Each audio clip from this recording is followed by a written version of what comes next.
नंगे होकर गुस्ल किया तो क्या वज़ू होगा? क्या कपड़े बदलने से वज़ू टूट जाता है? 90% मुसलमान मर्द और औरत ये गलती ज़रूर करते हैं। इस बारे में हज़रत आयशा रज़ियल्लाहु ताला अन्हा का फरमान भी ज़रूर सुन लें। बिस्मिल्लाहिर्रहमानिर्रहीम। अगर कोई शख्स बरहना होकर गुस्ल करता है, नहाता है, तो इसका वज़ू होगा या नहीं? इस गुस्ल के साथ वो नमाज पढ़ सकता है या फिर नमाज से पहले इसको दोबारा वज़ू करना पड़ेगा? इस हवाले से मुकम्मल तफ़सीलात आज की इस वीडियो में हम बताएंगे। नाज़रीन, वज़ू वाले जितने भी अज़ा हैं, यानी वज़ू में 4 फ़राइज़ हैं। नंबर 1 चेहरा धोना, नंबर 2 दोनों बाजू कहनी समेत धोना, नंबर 3 सर का मसाह करना, नंबर 4 दोनों पाँव टखनों समेत धोना। तो जब बंदा गुस्ल करता है तो गुस्ल में तो ये होता है ना कि पूरे जिस्म पर पानी बह जाए, हत्ता कि जिस्म का कोई भी हिस्सा बाल बराबर भी खुश्क ना रहे। तो अगर इसके ऊपर गुस्ल फ़र्ज था तो इसने गुस्ल कर लिया तो इसका वज़ू भी हो गया, लेकिन अगर इसके ऊपर गुस्ल फ़र्ज नहीं, वैसे ही नहा रहा है, तो अब भी अगर ये वज़ू वाले अज़ा ये धुल जाते हैं, इन पर पानी बह जाता है, वज़ू के ये 4 फ़राइज़ अदा हो जाते हैं, तो इसी वज़ू के साथ वो नमाज़ पढ़ सकता है। इसको दोबारा वज़ू करने की ज़रूरत नहीं। बल्कि बाज़ लोगों को इस हवाले से ये गलत फहमी होती है, वो ये समझते हैं कि जो शख्स बरहना हो गया इसका वज़ू फासिद हो गया। अब अगर कोई शख्स बरहना हालत में गुस्ल करता है, नहाते, तो इसका वज़ू नहीं होगा। हालांकि ऐसा बिल्कुल नहीं। वज़ू अगर कोई शख्स बरहना हो जाए यानी इसका सत्र खुल जाए तो इससे इसका वज़ू फासिद नहीं होता, वज़ू इसका बाकी है। हाँ, सत्र का दूसरा हिस्सा के सामने छुपाना ये फ़र्ज़ है, लेकिन इससे वज़ू फासिद नहीं होता। अब अगर कोई शख्स बरहना होकर गुस्ल करता है, नहाता है, तो इसका वज़ू बाकी रहा है। हाँ, अगर इसके अलावा कोई और ऐसी चीज़ पेश आई जिससे वज़ू फासिद हो जाता है, तब तो इसको वज़ू दोबारा करना पड़ेगा। अलबत्ता गुस्ल करने के बाद अगर कोई ऐसा मामला पेश नहीं आया जिससे वज़ू फासिद हो जाता है, तो इसी गुस्ल वाले वज़ू के साथ वो नमाज़ पढ़ सकता है। इसको दोबारा वज़ू करने की ज़रूरत बिल्कुल नहीं होगी। गुस्ल के कुछ आदाब व मसाइल हैं जिनका जानना भी ज़रूरी है।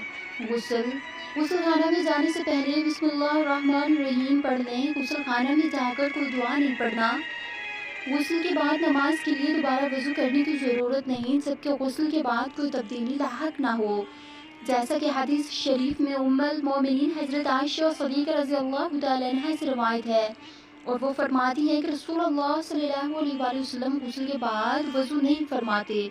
और दूसरी हदीस में है कि नबी करीम सल्लल्लाहु अलैहि वसल्लम ने फरमाया, जो शख्स गुस्ल के बाद वज़ू करे तो वो मेरे तरीक़ा पर नहीं।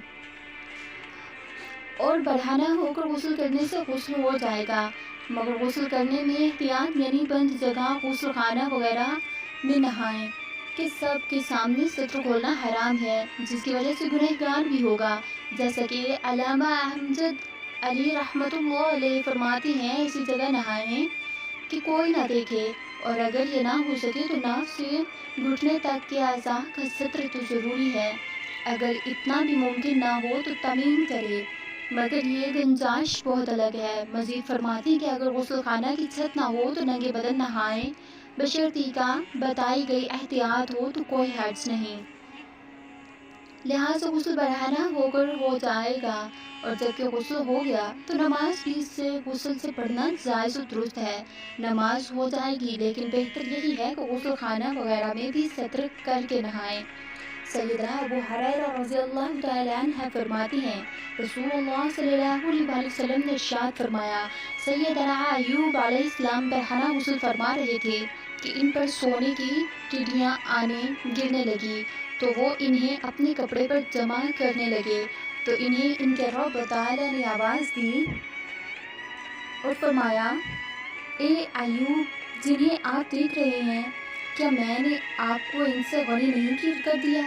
तो इन्होंने अर्ज़ किया, ए मेरे परवरदिगार, क्यों नहीं, लेकिन तेरी बरकत से मैं बेनियाज नहीं हूँ।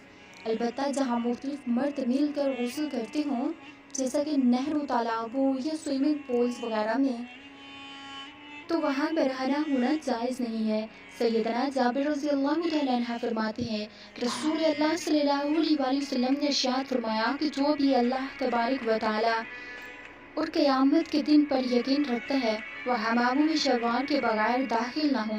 नाज़रीन, ऐसी जगह जहाँ किसी की नज़र पड़ने का अंदेशा ना हो वहाँ बरहना गुस्ल करने में शरअन कोई हर्ज नहीं। आजकल गुस्लखाने ऐसे ही होती हैं जिनमें बेपर्दगी का बिल्कुल भी अंदेशा नहीं होता, लिहाजा इनमें मुकम्मल बरहना गुस्ल करना बला हरकत जायज़ और दुरुस्त है। सतर का ढकना ज़रूरी नहीं, क्योंकि हज़रत मूसा अलैहिस्सलाम और हज़रत अय्यूब अलैहिस्सलाम के बरहना नहाने की शहादत सही हदीस से साबित है। गुस्ल से पहले वज़ू कर लेना मसनून है। चनाचा जब पहले वज़ू किया जाएगा तो जाहिर है कि आदमी बरहना ही रहेगा, जिससे मालूम हुआ कि बरहना होने से वज़ू और गुस्ल पर कोई फ़र्क नहीं पड़ता। सैयदना अबू हुरैरा रज़ी अल्लाह तआला अन्हु नबी करीम सल्लल्लाहु अलैहि वसल्लम से रवायत फरमाते हैं कि आप सल्लल्लाहु अलैहि वसल्लम ने फरमाया बनी इसराइल बरहना गुस्ल किया करते थे, एक दूसरे की तरफ देखा करते थे और मूसा अलैहिस्सलाम तन्हा गुस्ल किया करते थे। और बनी इसराइल ने कहा कि वल्लाह मूसा अलैहिस्सलाम को हम लोगों के हमरा गुस्ल करने से सवाए इसके कुछ माना नहीं कि वो फतक एक किस्म के मर्दाना बीमारी है, मैं मुब्तला हूँ। इत्फाक से एक दिन हज़रत मूसा अलैहिस्सलाम गुस्ल करने लगे और अपना लिबास पत्थर पर रख दिया। वो पत्थर इनका लिबास लेकर भागा और हज़रत मूसा अलैहिस्सलाम भी इसके ताक़ुब में ये कहते हुए दौड़े कि ए पत्थर मेरे कपड़े दे दे, ए हिज्र मेरे कपड़े दे दे। यहाँ तक कि बनी इसराइल ने मूसा अलैहिस्सलाम की तरफ देखा और कहा कि वल्लाह मूसा अलैहिस्सलाम को कुछ बीमारी नहीं। वो पत्थर ठहर गया। मूसा अलैहिस्सलाम ने अपना लिबास ले लिया और पत्थर को मारने लगे। सैयदना अबू हुरैरा रज़ी अल्लाह तआला अन्हु कहते हैं कि अल्लाह की कसम मूसा अलैहिस्सलाम की मार से इस पत्थर पर 6 या 7 निशान अब तक बाकी हैं। सही बुखारी हदीस नंबर 197।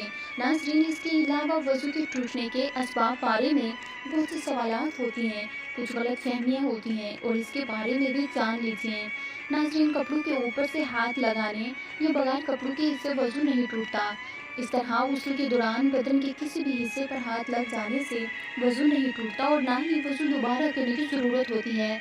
हदीस पाक में बदन में कोई चीज़ दाखिल होने से, रोज़ा और बदन से किसी चीज़ के खारिज होने से वज़ू टूट जाता है। वज़ू टूटने के असबाब दर्ज झैल हैं। जिन चीज़ों से वज़ू टूट जाता है और दो किस्म की हैं। नंबर 1, जो इंसान के जिस्म से निकले, जैसे पेशाब, पखाना, रीख वगैरह। नंबर 2, जो इंसान पर तारी हो, जैसे कि बेहोशी, नींद वगैरह। पहली किस्म यानी इंसान के जिस्म से निकलने वाली चीज़ें की भी 2 किस्में हैं। नंबर 1, जो पेशाब व पैखाना के रास्ते से निकले। नंबर 2, जो बाकी के जिस्म के किसी मुकाम से निकले, जैसे कि खून वगैरह। और 2 रास्तों के अलावा जिस्म के बाकी हिस्सा से, मुकाम से कुछ भी निकले, ये सूरतें हैं। कोई नापाक चीज़ निकले और जिससे जिस्म पर बहे, मसलन खून, कचला हो या पीप वगैरह, तो वज़ू टूट जाता है, हुआ थोड़ी ही बहे। अगर आँख में खून निकल कर आँख में ही बहा और बाहर नहीं निकला तो वज़ू नहीं टूटा, बल्कि क्योंकि आँख के अंदर का हिस्सा ना वज़ू में धोना फ़र्ज़ है ना गुस्ल में, और अगर बाहर निकल कर बहा तो वज़ू टूट जाएगा। कि में अगर बद खून या खाना पानी मुँह भर कर निकला तो वज़ू टूट जाएगा। अगर मुँह से कम हो तो वज़ू नहीं टूटेगा। और इसी तरह अगर मुँह भर के वो जो बगैर मशक्क़त न रुक सके, अगर खालिस बलगम निकले तो वज़ू नहीं टूटेगा, हुआ मुँह भर ही क्यों न हो। मुँह या दांतों से खून थूक के साथ मिलकर आए तो अगर खून गायब या बराबर है तो वज़ू टूट जाता है और कम है तो नहीं टूटा। और अगर ज़ख्म पर खून ज़ाहिर हुआ तो इसकी उंगली या कपड़े से पोंछ लिया, फिर ज़ाहिर हुआ, फिर पोंछ लिया। ऐसे कई बार इसबाब ऐसा किया। अगर ये सब दफ़ा का खून मिलकर इतना हो जाता है कि बह जाए तो वज़ू टूट गया, वरना नहीं। अगर आँख या कान या छाती या नाक या किसी भी हिस्सा से दर्द के साथ पानी निकला तो इससे वज़ू टूट जाएगा। अगर बगैर दर्द के निकला तो वज़ू नहीं टूटेगा। अगर आँख या दिखती हो आँख ना दिखती हो और ना इसमें खटक होती हो, और फिर महज नज़ला की वजह से या फिर यूं ही पानी बहे, आंसू निकल आए, तो वज़ू नहीं टूटेगा। अगर जमा हुआ खून मसूड़ ये दाने के बराबर नाक साफ करते वक्त निकले, तो वज़ू बाकी रहा। वज़ू तोड़ने वाली तो दूसरी किस्म की चीज़ें, यानी जो इंसान पर तारी होती है, तो इसलिए सोते हैं। नंबर 1, नींद, लेट कर सोना, ख्वाह सिट हो या पट या करवट पर या तकिया वगैरह के सहारे से हो या किसी और शक्ल पर जिससे शरीर ज़मीन से जुदा हो जाए, या सिर्फ एक शरीर पर सहारा देकर सोएगा, तो वज़ू टूट जाएगा। सहारे का मतलब यह है कि अगर सहारा हटा लिया तो वो गिर पड़े और शरीर ज़मीन से जुदा हो जाए। अगर बगैर सहारा लिए खड़े रहे या बगैर सहारा लगाए बैठ कर सो जाए, या ज़मीन या नमाज की किसी हियत पर जो मर्दों के लिए मसनून हो, मसलन सजदा या गदे में मसनूना हैत पर सो गया, तो वज़ू नहीं टूटेगा। अगर दोनों शरीर पर बैठा, घुटने खड़े रहे और हाथ पिंडलियों पर लिपटे हुए हैं और सर घुटनों में है, तो इसी हालत में सोने से वज़ू नहीं टूटेगा। नंबर 2, बेहोशी, ख्वाह बीमारी या किसी भी और वजह से, मसलन किसी जुनून, मिर्गी या नशा वगैरह से बेहोशी हो जाए, तो वज़ू टूट जाता है, अगरचे थोड़ी देर ही हो। अगर इसकी हदिया ये है कि इसके पाँव में लगश आ जाए। नंबर 3, नमाज के अंदर कहकहा मारना, यानी कि इस तरह खिलखिला कर हंसना कि इसके बराबर वाले सुन ले। कहकहा वज़ू और नमाज दोनों को तोड़ देता है, खबा अमदन हो या सहवन। अगर नमाज के बाहर कहकहा है, मसलन हंसने, तो वज़ू नहीं टूटता। नंबर 4, मुबाशरत फाहिशा, यानी औरत और मर्द की शर्मगाहों का इस तरह मिलना कि नंगे हों, तो वज़ू टूट जाएगा। इसके अलावा खून या पीप या जर्द पानी कहीं से निकल आकर बहा और बहने से ऐसी जगह पहुँचे कि सलाहियत थी जिसका वज़ू या गुस्ल में धोना फ़र्ज है, तो वज़ू जाता रहेगा। अगर सिर्फ चमका या उभर कर और बहा तो नहीं, जैसे कि सुई या नाक या चाकू का किनारा लग जाता है, और अगर खून उभर या चमक जाता है, या खिलाल या किसी मसवाक की या उंगली से दांत पूंछते या दांत से कोई चीज़ काटी, इस पर खून का असर पाया, या नाक में उंगली डाली और इस पर खून की सुर्खी आ गई, मगर वो खून बहने के काबिल ना हो, तो वज़ू नहीं टूटता। छाला नोच डाला और अगर इसमें पानी बह गया, तो वज़ू टूट जाता है। अल्लाह पाक हमें बेहतर अमल करने की तौफीक अता फरमाए और हमें नेक कारों में शामिल करे। आमीन सुम्मा आमीन। नंगे